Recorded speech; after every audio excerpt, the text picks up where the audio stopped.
ఇప్పుడు తల్లిదండ్రుల త్యాగాన్ని, ముగ్గురు పిల్లలు ఉంటే ఎవరు బాగా ఎక్స్ప్లెయిన్ చేస్తారు త్యాగాన్ని?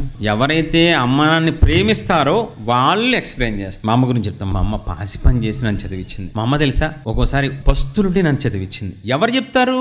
ఎవరైతే అమ్మ త్యాగాన్ని గుర్తిస్తారో, అమ్మ త్యాగాన్ని గొప్పగా చూస్తారో, అమ్మని ప్రేమిస్తారో వాళ్ళు మాత్రమే. మిగతా వాళ్ళు కఠినాత్మలు అనుకో, ఎవరి కోసం చదివిస్తుంది?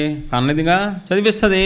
ఇలా మాట్లాడతారు దుర్మార్గులు, చెడిపోయిన వాళ్ళు. ప్రేమించే వాళ్ళు త్యాగాన్ని గుర్తిస్తారు. నువ్వు యేసు ప్రభువారిని ప్రేమిస్తే త్యాగాన్ని గుర్తించేదానివి. ఈ పాటికల్లా గుర్తించేవాడివి. కన్నీళ్లు గాచి ఈ పాటికి దేవుడు అంటే పిచ్చిగా మారిపోయేది నీ లైఫ్. కానీ ఇలా లేదని నేను చెప్పగలను మీలో చాలా మందికి. మీరు చెప్పగలరా యేసు ప్రభువారు ఎన్ని కోణాల్లో త్యాగం చేశారో చెప్పగలరా? చాలా మంది అనే మాట ఏంటి తెలుసా?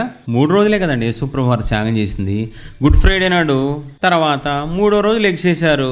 అదే బైబిల్ అలా చెప్తుందండి. ఎప్పటి నుంచి ఆయన మానవునిగా ఉన్నారు? పుట్టిన దగ్గర నుంచి ఉన్నారా? మధ్యలో అయ్యారా?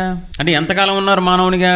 13.5 సంవత్సరాలు. మానవుడు అనుకుంటాడు నేను దేవుడిని అయితే బాగుండు, నేను డుష్కు అనుకుంటే. కానీ దేవుడు మానవునిగా రావడం అంటే చిన్న త్యాగం అదేమన్నా? పెద్ద త్యాగం. ఆకాశం అంత త్యాగం అండి.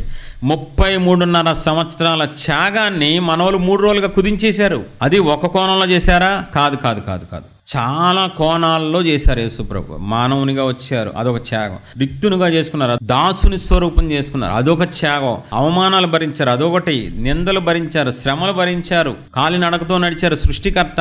ఇవన్నీ త్యాగంలో కోణాలే కాదంటారా?